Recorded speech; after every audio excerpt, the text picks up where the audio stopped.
The sons of Ares are only the beginning, a leverage point. You want to rule. What other ambition is there? But not just Mars? Just because I'm small doesn't mean my dreams have to be. I want it all, and to get it, I'm willing to do anything, even share.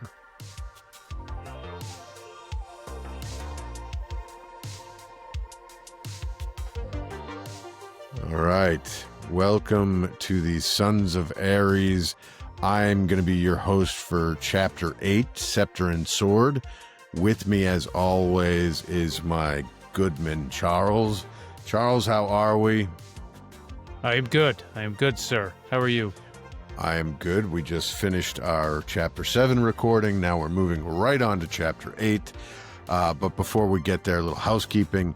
Here be dragons and spoilers. So for all books and all things except for the Book of Lorne, we are going to probably have spoilers if we think of it, and if it's a big enough thing to spoil or to give a warning about it, we will.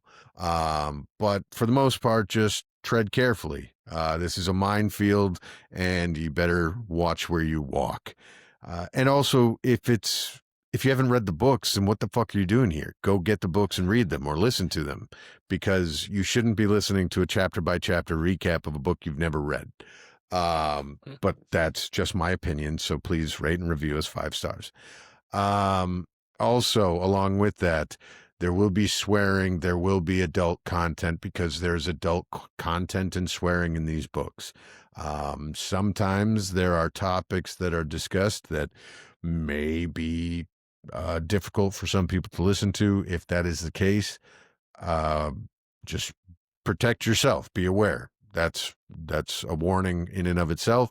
If it is a specific thing that we think warrants a larger warning of some sort, we'll address that ahead of time. But as for right now, we don't have anything like that on the horizon.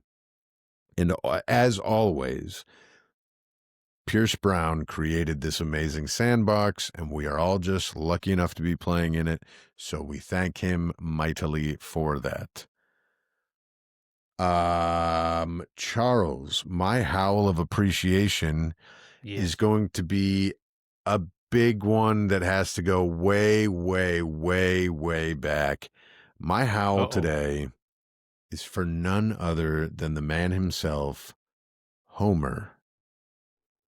Because without Homer, or, there's some historians that would argue Homer wasn't actually a guy. It was a group of people that wrote down the Odyssey and the Iliad. And so, there's some, who knows, maybe it's a group. It's kind of like the Bible. It's a bunch of different people over generations putting down ideas. But just for the sake of this howl, I'm howling out the original writer of fantasy and fiction and morality and ethics, and the guy who put it all into one giant story, and and also was kind of the cornerstone creator for the world of Pierce Brown, in that the influences of his writing and his stories are just rampant. I mean, we in this chapter we have a mention of Odysseus and Achilles. So,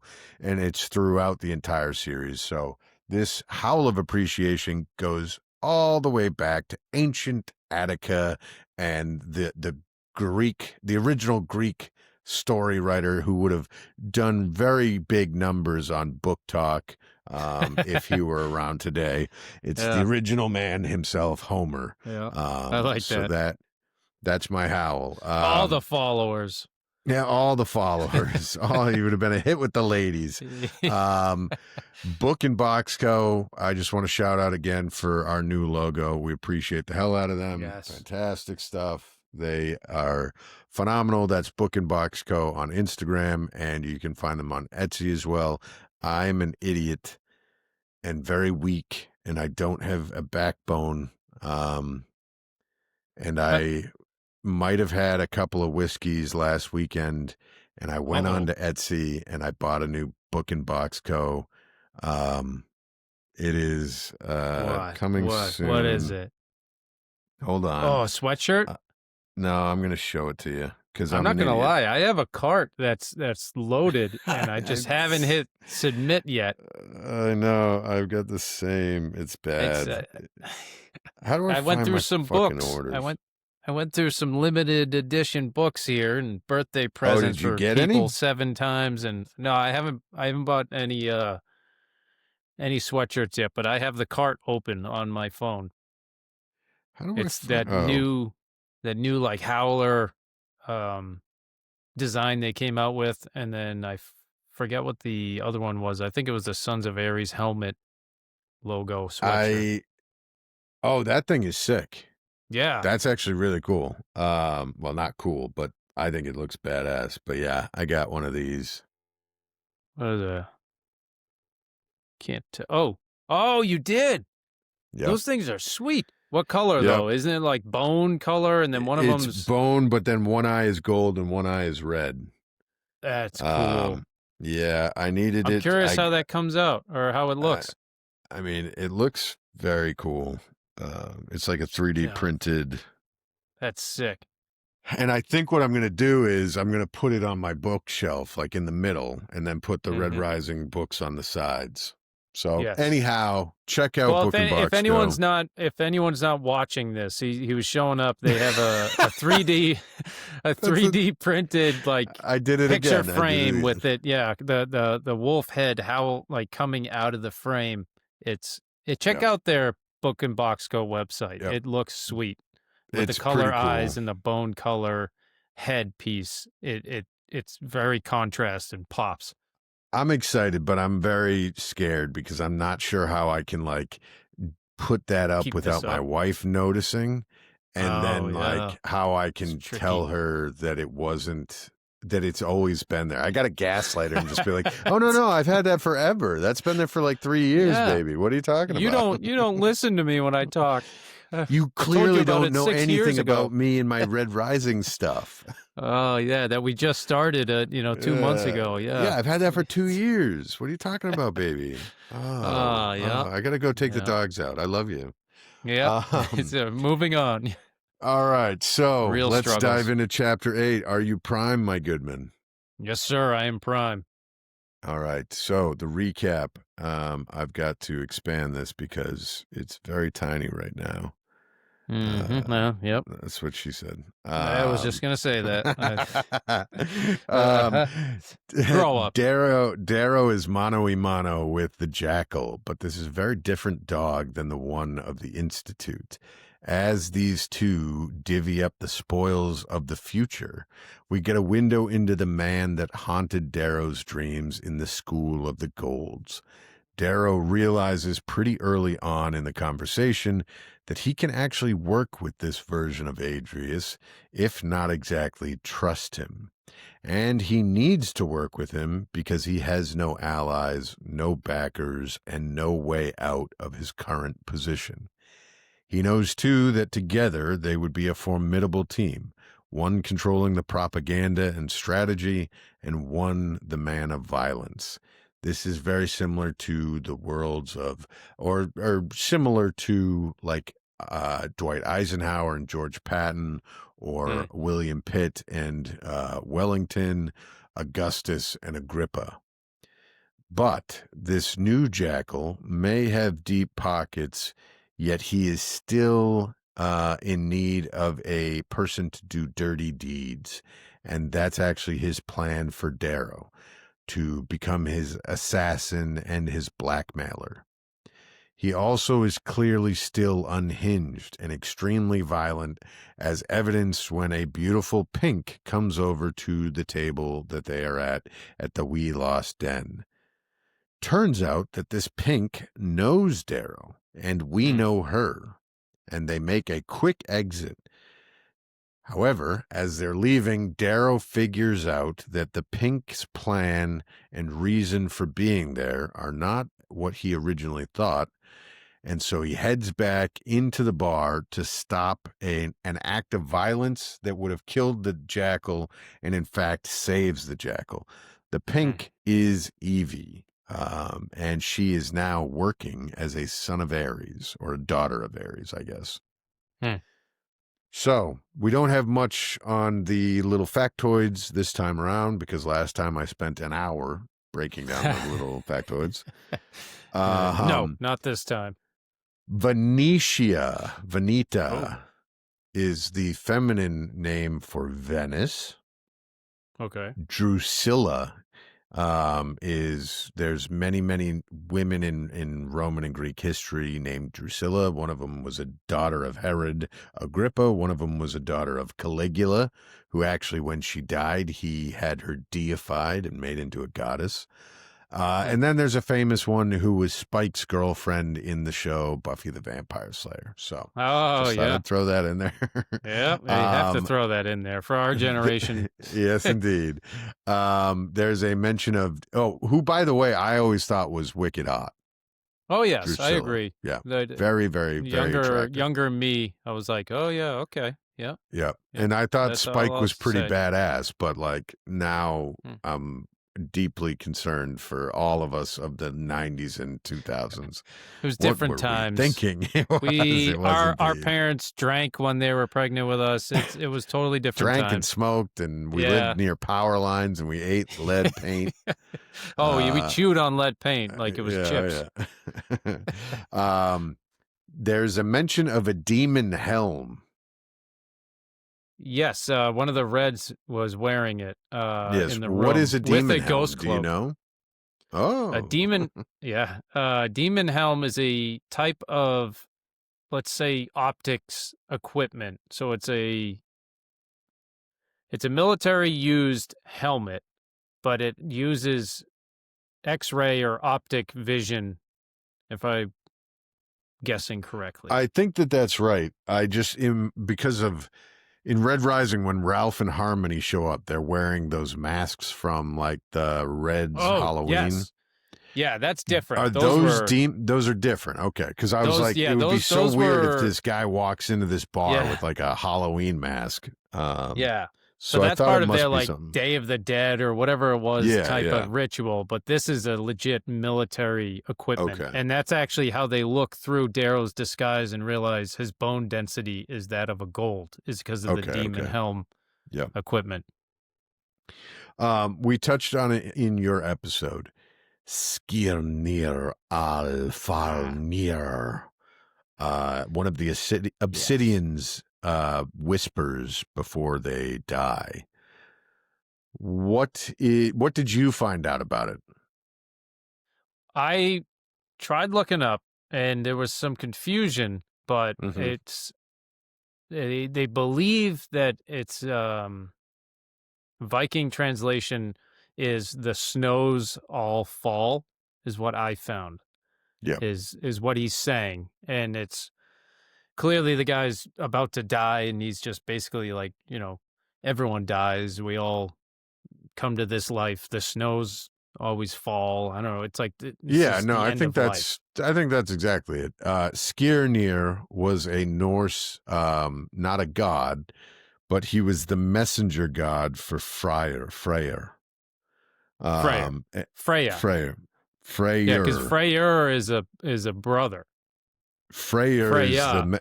Skirnir is the messenger for Freyr, Fryer, So that's the the brother. man. Freya is the Yeah, yeah. woman. Yes. And it's the Skirnir translation. It translates to the bright one, Oh, okay. which you could argue is a translation of Lightbringer. Bright one, Lightbringer, the bright one Hell who yeah. is the messenger for the god Freyr. So the bringer of brightness, the bringer of light, the light bringer. Huh? Huh? Were you pulling that out of your ass this early in the episode? I love it. I mean, I don't know if it means Do you anything. think there was a correlation there in Pierce Brown's mind when he was writing this second book Well, to what the is last? the? I I Because don't know. you've talked I don't about know. Morning Star, isn't that a type of Yeah, light bringer? And exactly. yeah, So that's there. These ideas are playing around in his head, and yeah. Skirnir Alfalnir. So Alfalnir is what translates to snow all falls. Okay. Skirnir is a name, so I'm not sure why it's in there unless it's the messenger god is the one who brings you to the falling of the snow or something. So I don't know. I Or don't know. he's the one that carries forth. So he's basically calling him as the messenger, like, To I'm come giving my home or life. Like, yeah, yeah. I am about to fail. I'm about to fall. I don't know. I'm Or curious because yeah. why did he throw it in there if he put I it in have there no for a idea. reason? All I can think of is he's a messenger god who is known as the Bright One, which is the bringer of Yeah. light. And for me, the first book, you learn of the Obsidians briefly. You learn that they beat the shit out of Darrow. They strip him down naked, except his wedding band for some reason. They throw him Hmm. in there, and then they're supposed to be these badass six-fingered, soldiers. And then we get to this point, and it's finally the first time we actually saw an Obsidian like in action and realizing the dedication they have and loyalty because that's Adrius's bodyguard. And not only did he grab Adrius, throw him out of the way, he tries to hug a, a The live bomb. Yeah. bomb that's literally erupting in that moment, and then says this quote like so peacefully almost like this is what I'm supposed to do. Skin near, I'll file near, and then dies, perishes. This brings up something that is just striking me now. I think when I read Red Rising, the Hmm. Obsidian were like the orcs in Lord of the Rings. Like they were the Uruk-hai Saruman's orcs. They were beastly. They were Beastly, yeah. monstrous to look upon. They were idiots. Like they didn't have a brain. They were just kind of like these monstrous humanoid animals. And I think this is the first real window into like, oh no, they're people that have been Yeah. genetically modified. Yep. Because this is the first real example of, oh, they have like this guy clearly knows he's about to die and he's Yeah. scared, but no, not like But that's his he, purpose. And yeah, exactly. So I think yeah. it's yeah. Did you have the same read or similar read, or did you always kind of see them as like people just modified? I don't know. This early on, I didn't really start piecing. Felt this. I knew of their purpose at this point, and it's like, okay, I kind of understand how it works, but I didn't really sink in their magnitude or their capabilities in their personal side until Ragnar, really. Yeah, Is yeah. not until That's I formed a full picture and I was like, oh, these guys are pretty fucking cool. And I love Viking mythology, Norse mythology and all that. And he's it coming made up, sense to man. me. Yeah. He's But in coming this up. point, it wasn't enough here for me to like Yeah. really form much. I Yeah, just knew they were big and dangerous. I think that's fair. There's not enough meat on the bone at this point to make it like an Yeah. actual call. My first quote is Adrius talking to Darrow about the Sons of Ares and what kind of a threat they pose to the society. He says, "They're not yet, but they will be. The sovereign knows it. So does my father, even if it is not in vogue to say it aloud. The society has faced terrorist cells before. Throw enough lurcher teams at them, and they are dispatched easily enough. But the Sons are different.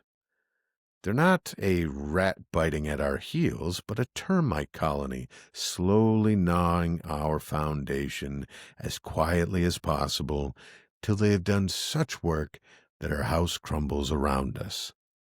My father has given Pliny the task of eliminating the Sons, but Pliny has been failing. He will continue to fail because the Sons of Ares are clever, and because my media adores giving them attention.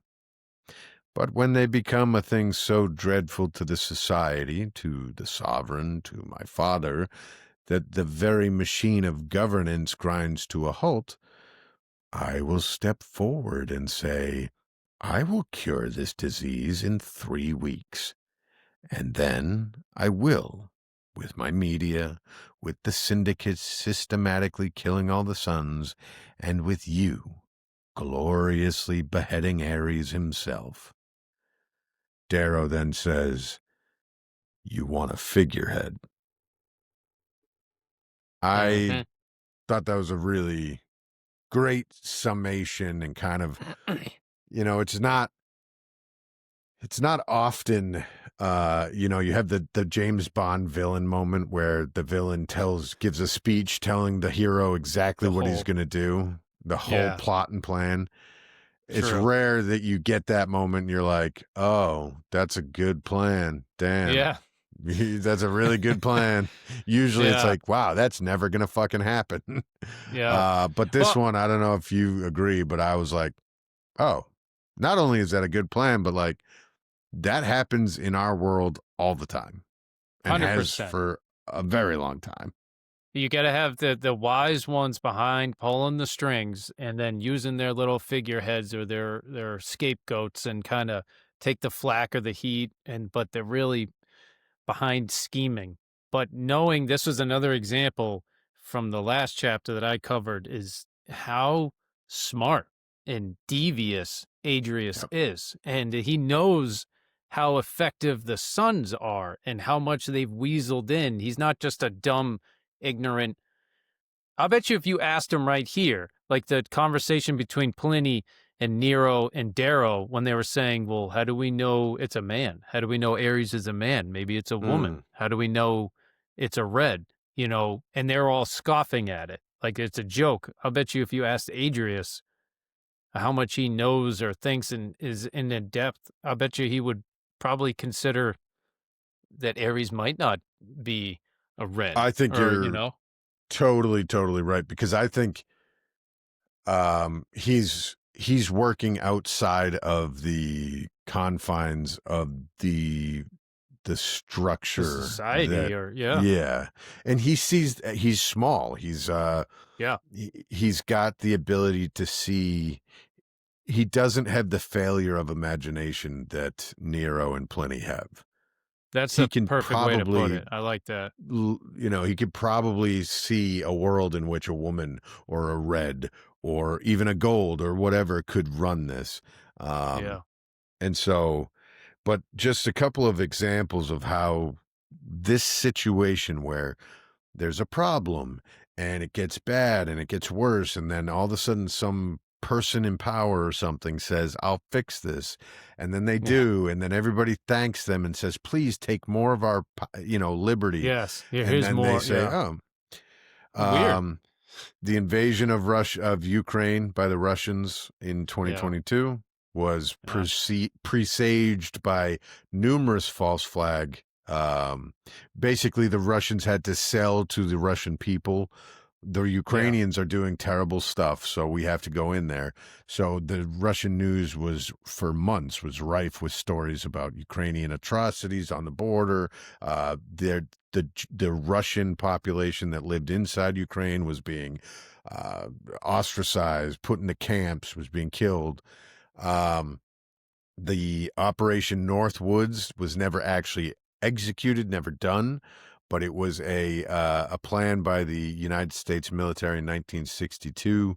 And what they plan to do is have a whole bunch of terrorist attacks happen all over the United States, Oof. and then blame the Cuban government. So it would give us a Oh, reason to invade yeah. Cuba and be like The the missile plan was crisis. basically it was supposed to go forward to stop the or before the missile crisis, but Yeah. JFK said no. Thankfully, Yeah. he was like, "That's a Yeah. bad idea." That's a The Nero plan right there, yeah, basically. Yeah. that's exactly Nero's plan. Yeah. Exactly. That's fucking scary.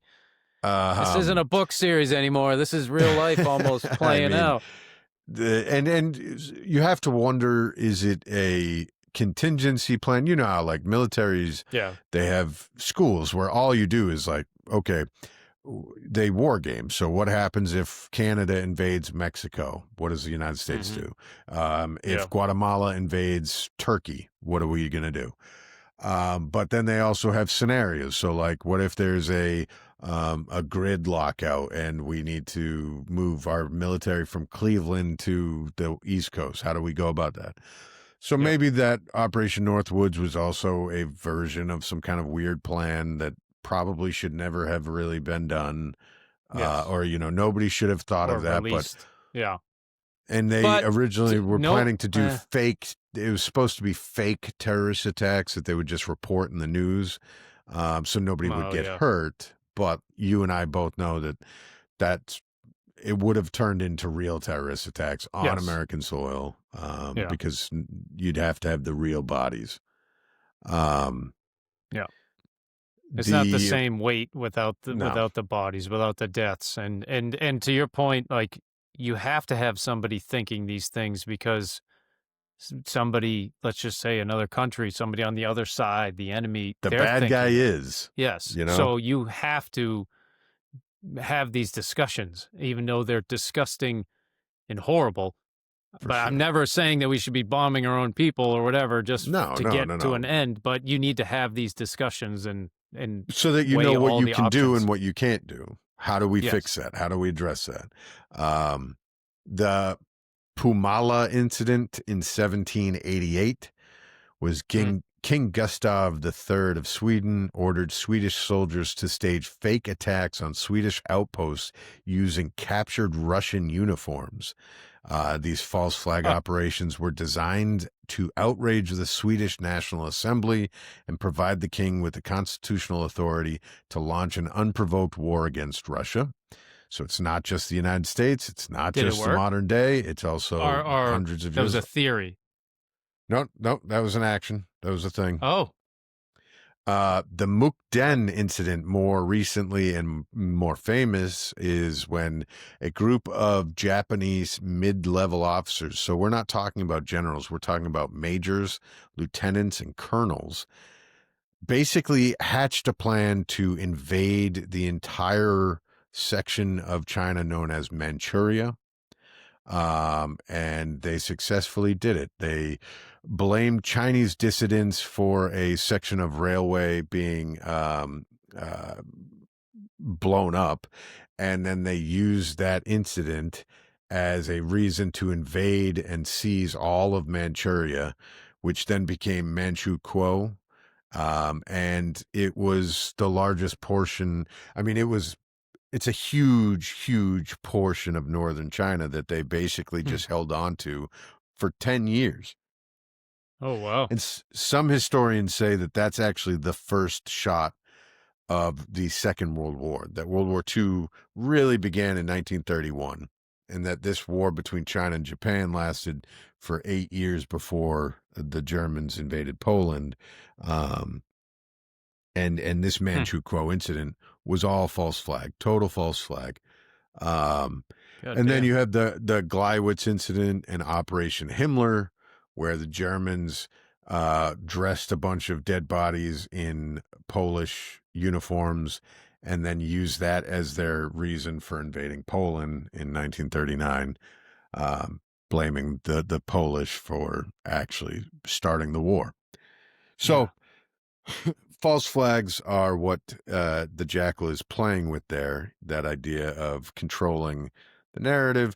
It's less false flaggy in the sense that he's not dressing anybody up as Sons of Ares and having them blow up No. schools. No. So he's really just taking advantage of situations as they're Just occurring. yeah. However, Nero was talking false flag, like that's 100%. straight up.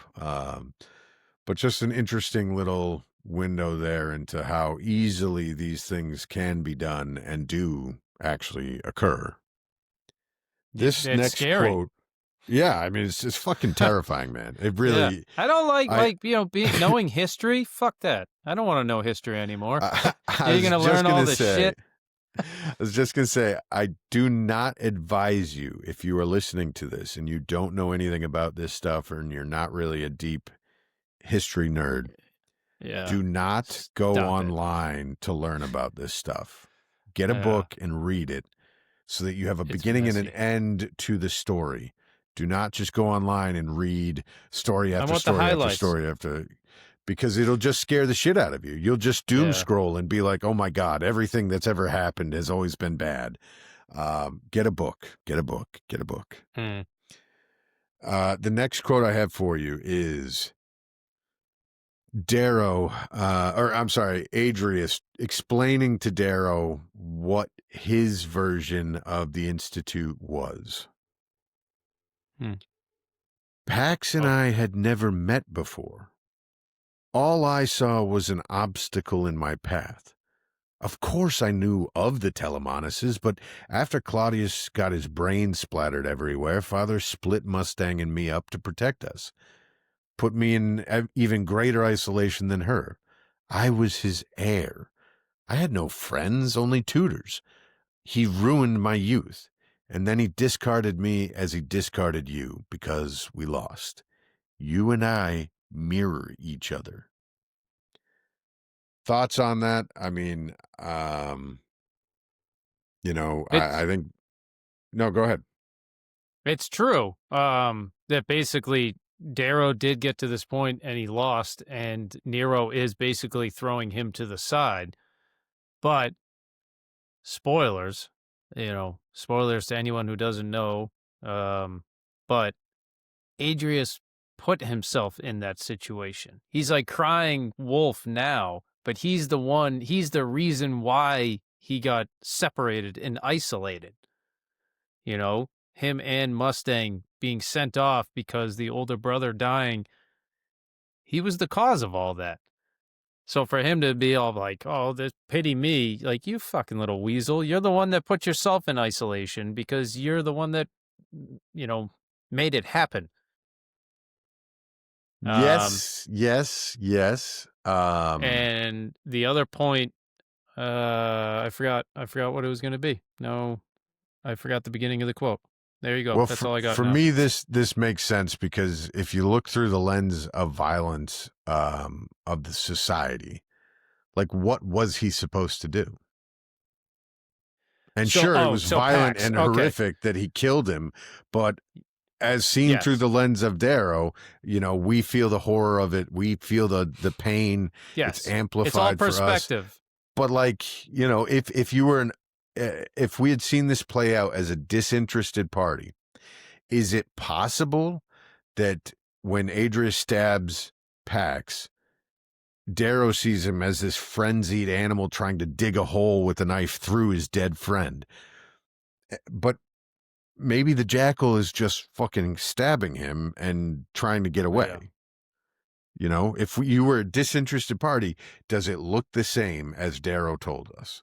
Uh, So other examples would probably fit better than that one because I mean Pax was laying on top of Darrow trying to protect him, and Adrius wasn't in a threat of being attacked or No, anything, and that's he's no, no, taking no, the no, no, time. no, no. That is, Is that what you're I talking mean, about? He's trying to stab through him. yeah, but he doesn't know that he's not threatened.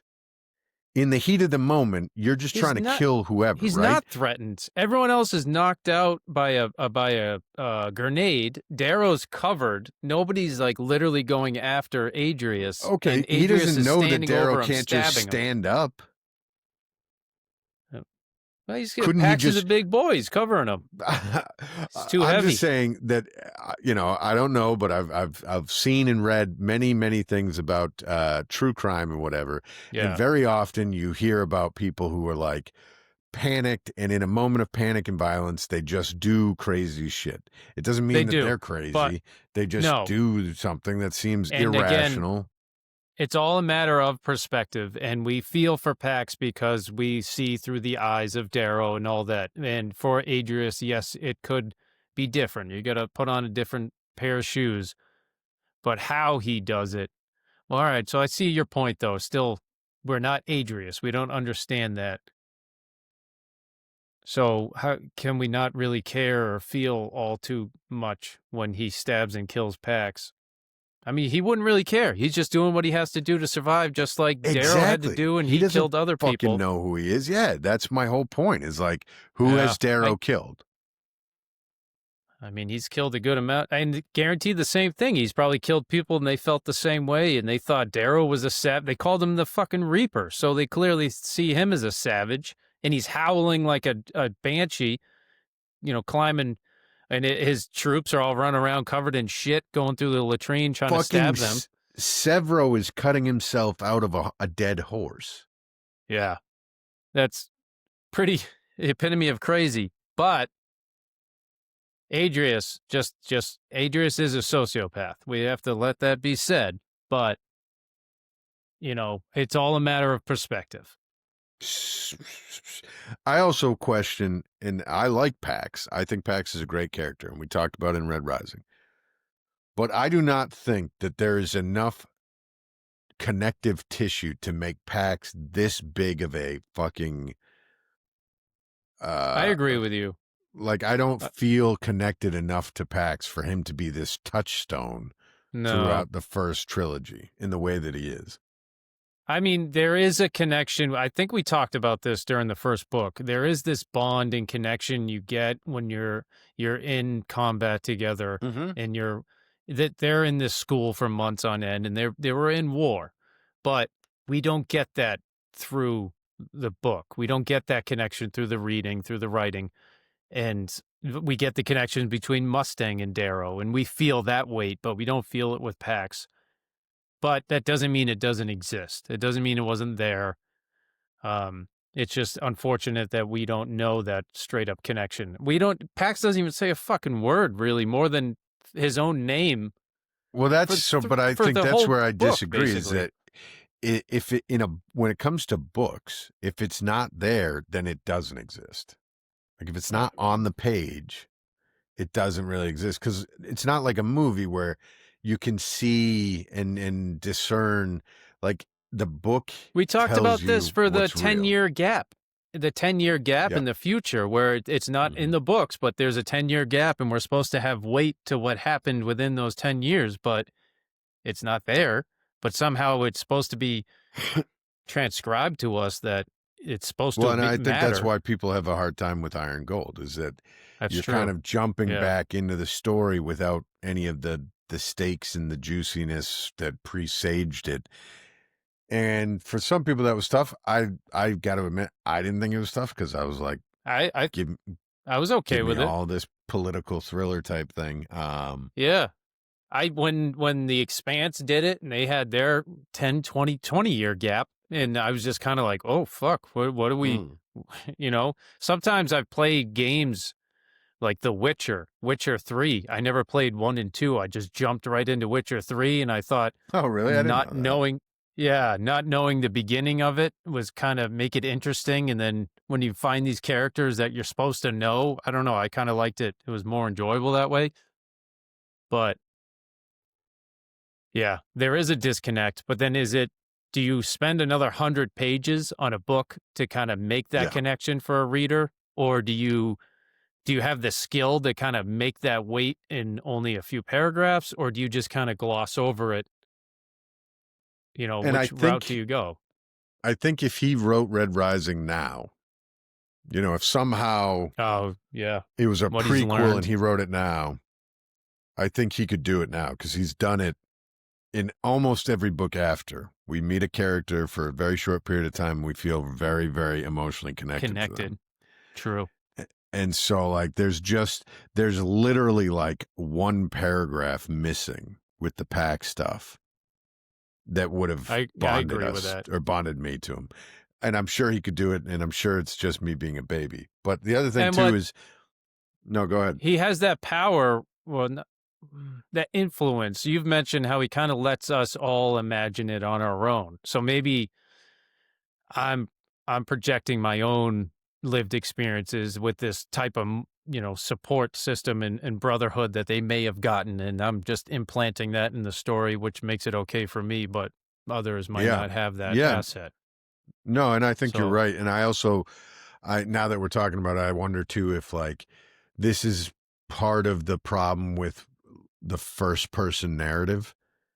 yeah, Because if we had a couple of chapters from Mustang's point of view, then I guarantee you I'm in love with Pax too. Like, yeah, oh yeah, having from the beginning now Minerva days, and yeah, exactly. Like I think, seeing her and him go and do the tests mm, and then their first day in the passage or whatever.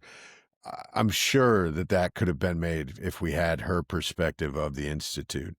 Mm. Oh, maybe that's a fan fiction idea. Let's go. Write it down. Mustang in the So, Passage. I all would right. So love to you're see gonna that. write a fan fiction. Oh, I was thinking of Pax. If you had pen, it's just him screaming his name. Just Cullen's latest bashing fan it, just fiction. constantly, Pax. just every line. Yeah. No, but yeah, I think that's. I think we've put it to death, or bang this drum. But I do. I also think it's interesting to take apart because I think it's more about Pierce Brown, the author, than it is about the character, because we can all agree the Yeah. character's great. The character's funny, lovable, powerful, strong.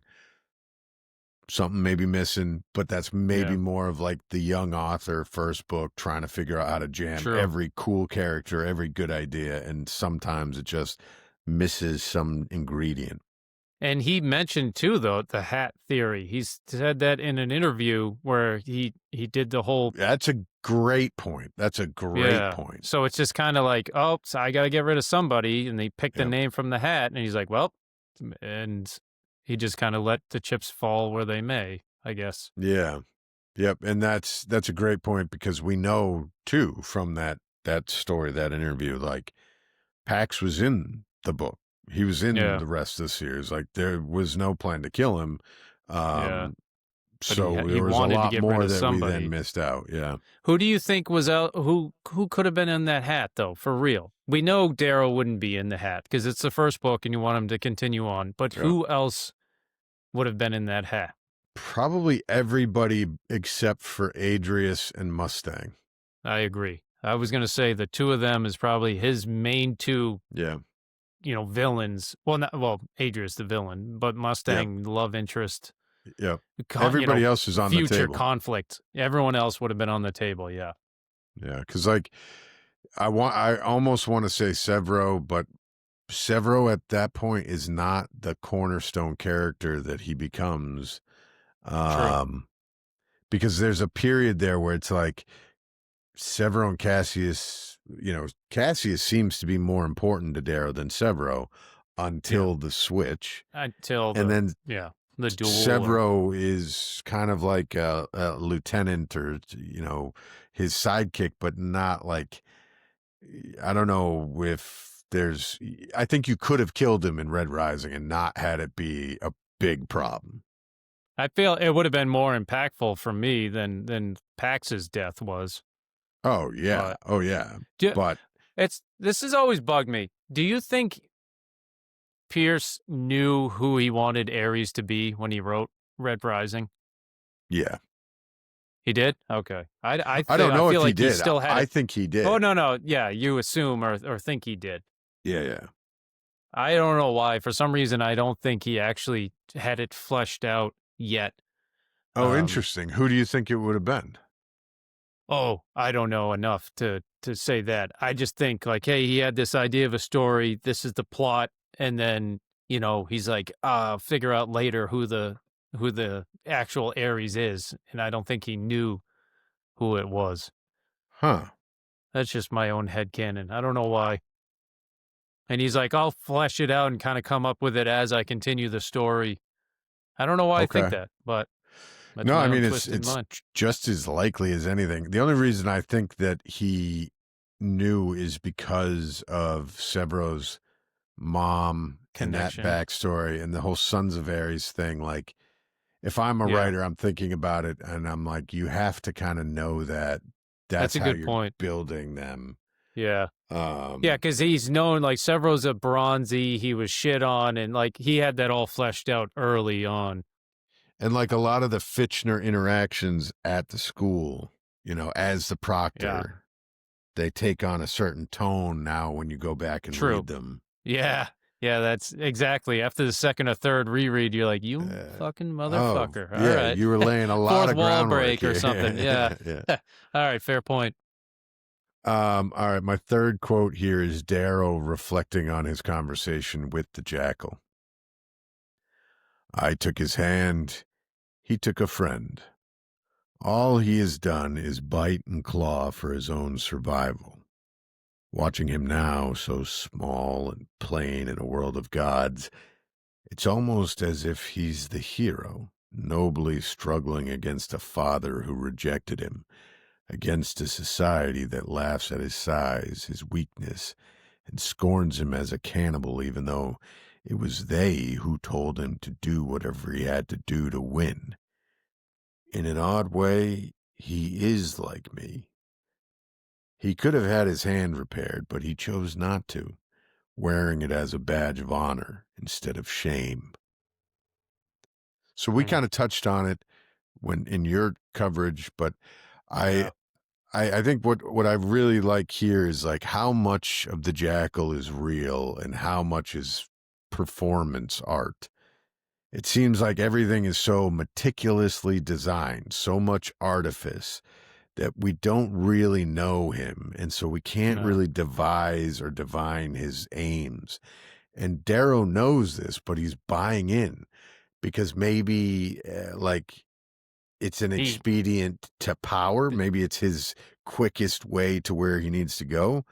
But also he maybe all he's starting to feel bad for the Jackal. Like maybe yeah, he's, he almost understands him a little bit, you yeah, know, to a certain point. And like Darrow got thrusted into this world and he got screwed over at the Institute. He was forced to kill Julian. And just like Adrius was basically forced to eat their own student, the cannibals, and then they both get judged for it afterwards. It's like you put us in that situation, didn't do anything to help or hinder. You just said, "Good luck," and then you judge afterwards. I find that very annoying. But maybe they see that as common ground, and as you've mentioned, he is a good stepping stone to have. He does have power and influence, even though it's been tarnished from his failure at the Institute. He still has the ability that Darrow needs to move up and for the Sons of Ares to continue on this path of the downfall of the society. and there's an element of like, can you blame him? No. The Jackal. Well, Can you blame him? Can you blame him for killing Pax? No, yeah, he was. for what we know at this moment, no. I make your point. You Can you can't. blame him for the cannibalism? No. No, Can you blame no. him? What can you blame him for? From what we know from Darrow's point of view, I don't think we can blame him for anything. From once we realize and find out more, we can blame a lot on him. But again, through that first person narrative, from what we know of him through one book already, no, you can't really fault him or blame him for shit because we don't know the full story yet. So you could So see him as a that's, positive potential ally. So this is the yeah, best thing he has. which is why I think this is, again, we talked about it last time, but this is one of the great Pierce Brown tricks. Yeah. His writing trick bag. He pulls out this ability to like kind of make you feel bad for the bad guy, or at least Yeah. make you say like, "Oh, well, I get why he did what he did. I Yeah. wouldn't, I would never do that, Uh-huh. but I kind You've of already see got where he me to was coming admit from." that. Yeah, you got me to admit a couple times already of I wouldn't do that. Well, I guess I would. Yeah. You didn't. Fuck I'm you. just saying we're all humans, so like Uh-huh. it's a very, very There's shades of I gray. think I think it's always a bad not a bad thing, but I think it's intellectually dishonest when somebody says, "I would never do that." True. Who's never been in that position, never been in that situation or those circumstances, and they just flatly say, "No, I would never act like that. I would never think that way. I would never do that." Yeah. Who the fuck are you? Like, And you're a then you're human just being. hindering yourself. You're cutting yourself off from And succeeding or maybe, whatever. You're you hindering know, yourself. but maybe you wouldn't. Say you're in a plane crash and you got to cannibalize somebody to survive. Maybe you wouldn't eat them. Maybe. Hmm. But maybe you would. And we know from countless Maybe it tastes cases good. where somebody who you would not think would do that ends up doing that Yeah. to survive, because we have an incredible, one of the most Nature. evolutionarily well developed survival complexes, survival engines of any animal. I mean, it is what Yeah. made us what we are. We will do anything to survive, including some terrible fucking shit. And So, that's where the jackal is. what do you think of eating human flesh? Would it be like how what is it like certain dogs or cat like from the zoos or lions once they've tasted human flesh they know and go after it? Would it be the same thing for a cannibal? Like once you're Are back out of you, the crash, I that's think all you can live on? you're referencing the great Val Kilmer, Michael Douglas late 90s film, The Ghost in the Yeah. Darkness, where Ah, okay, yeah. the Oh, lion R.I.P. Val Kilmer. has a taste for man flesh. Yes, but isn't that truth for like I sharks think or that something? no, I think there's a truth or not. I don't know if it's true, but I know that there are Oh, stories of like tigers that are man eaters where they've because killed yeah, and then they just keep hunting man. I don't know if it's about taste, but I think it's mm, because they realize how easy they are as yes, prey, yeah, and especially that yeah, like these field workers just keep getting picked off because it's like they're no super easy to eat. security, no It's nothing, like yeah. basically free meal. Mm. I don't know if it's got anything to do with like, oh, I love the taste Man, of it's this. yeah, the taste and the something about the meat's so delicate, and then then you're stuck on Do you cannibalism know forever. you know what the Japanese called um man, Cannibalism? so a lot of No. Japanese soldiers reverted to Yeah. cannibalism during World War II, a lot because Oh, the US Navy, the submarine Navy force was the most successful and lethal part disrupting. of the war, because they were so incredible about sinking Japanese shipping. And so a lot of Japanese soldiers found themselves without any food on Starving. islands with lots of guys. And so they would eat what they had to eat. And they would refer to, instead of saying, like, we're going to go eat that man, they would call it long pig. Long pig. Long pig. We're gonna have long pig tonight. What's on the And it's menu? Long probably pig. it yeah, it's probably the guy that's just died or about to die, Yep. and oh, wow. So if I you did not ever know that. See? want History? Do you really wanna to, know history? that's some The dark shit. fuck? Yeah, long pig. Long pig. That's on the menu. Anyhow, God so damn. So, interesting that way to move on. yep. And then moving on from there. Um, so that was chapter 8, Sword and Mm, Scepter. You covered the tight beams in the last one. yeah. Off Planet Holocan. I am watching the PBS Revolutionary War docuseries that Oh, just came yes. out by Ken Burns. I It gotta write is that really good. All the episodes are out there, like 2 hours each. There's 6 of them. I'm halfway through, and it's fantastic. I mean, it's just like the yeah. Civil War one. You've got like you have Kenneth Branagh, Tom Hanks, Tobias Menzies, Jeff Daniels, Paul Giamatti, Laura Linney, Meryl Streep. They're all doing the Oh, voices shit. for people. Yeah. Um, and some of I didn't the know that great, cast. yeah, yeah, That's it's a cool. really phenomenal group. And some of the historians, you got Nathaniel Philbrook, uh, Noel Conway or Calloway, a couple of great historians on there. So it's good, it's worth it, but it's also really great to fall asleep to. I So was be gonna say aware. slow a little bit, Yeah, oh yeah, a it's little music and yeah. just very pretty looking stuff. So Mm, um, I am reading the Empire of the Dawn as we talked about. yep. I put it on pause, and in the meantime, I picked up book 4 in the Dungeon Crawler Carl series. Oh, yep. So we are keeping that alive. So I got that going at the same time, and I am working on Stephen E. Ambrose's D-Day, which is kind of. I think I'm at the point now where I've read so many books about D-Day. On Normandy and I'm yeah, kind of like, all right, clapped I out. don't, I'm done. Yeah. My creator corner is Yes. the wonderful, the kindly. I'm gonna try and zoom in. up in the corner, you can't see it, but right next to George Washington, we have Cassius Bellona in his Yes. angelic repose. And then behind me, I've got down in the corner, move the mic out of the way. Hmm. We've got Mustang and Lysander. Of course, now This is when is my camera freezes. this is artwork done by Andy Berkey. She was Yeah. just on Fade to Obsidian recently. She has a Instagram, it's Andy Berkey. Etsy, it's Andy Berkey as well. She does really very cool artwork. It's Yeah. like kind of comic-y, it's sci-fi, fantasy, digital.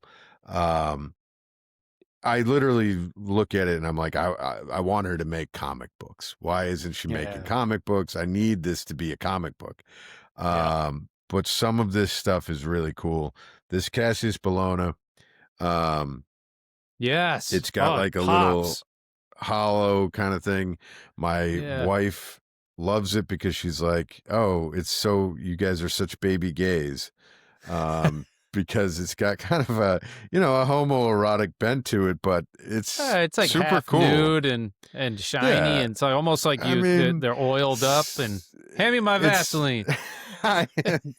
but it's really well done. Like some of this stuff is Yeah. so badass. Like her Oh eye yeah. for not just the character, but the drama of the pose, the positioning of the character. It's very traditionally done, but like really powerful. And then this is her. She's got a gala piece that's. I'm going to show that too for the people listening. I'm showing her. Yeah. It's from Darrow's position as he looks down at Cassius and Mustang. It's super powerful, super Mm. cool. So that again is Andy Berkey on Instagram and on Etsy. Give her a follow, but also go and buy something because it's really, really important that we try to support artists and creators by not just liking their stuff, not just Yeah. sharing it, but buy it if you can. And if you can't, that's cool too. Support them however you can. But Yeah.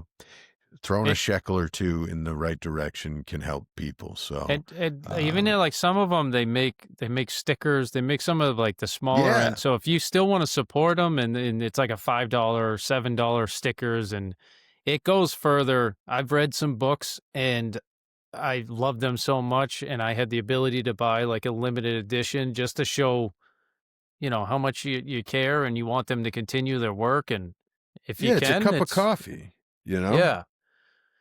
And again, like, we don't make anything from it. We love seeing these people's work. We buy all these pieces that we have, and we love showing them off. But we just want everyone else to check them out. And if you like them, then I want do Andy your to thing. make enough money doing this so that she can make a fucking comic book because I want to read that Yeah, comic book. So that's what yeah, I'm saying. It's like, oh let's yeah. So support you're these like, people. yeah, kickstarting her Yeah, comic book yeah, career. exactly. We've never met. I've never spoken to her, so I'm Yeah, sure it's like this guy is just being yeah. crazy. But it's such cool Stage artwork. 5 I want to clinger. see it. Yeah, exactly.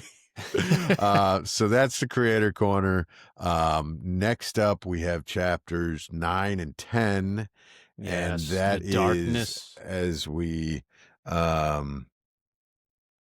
slowly but Is kind of 10. quickly. Yeah, 11 is red, 10 is broken. broken, Yep. and 9 is the darkness. Mm. We are making our way to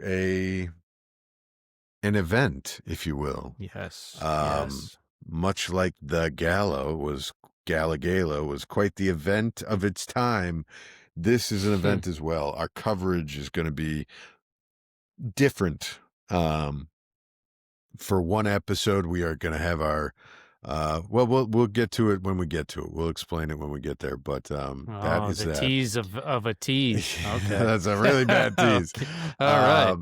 And if You you twisted fuck. if you want to follow us on Instagram or Twitter or TikTok, I guess now it is at Sons of Aries Pod. You can send us a questions, comments, concerns, I guess, or type beams of any kind at the Sons of Ares podcast at gmail.com.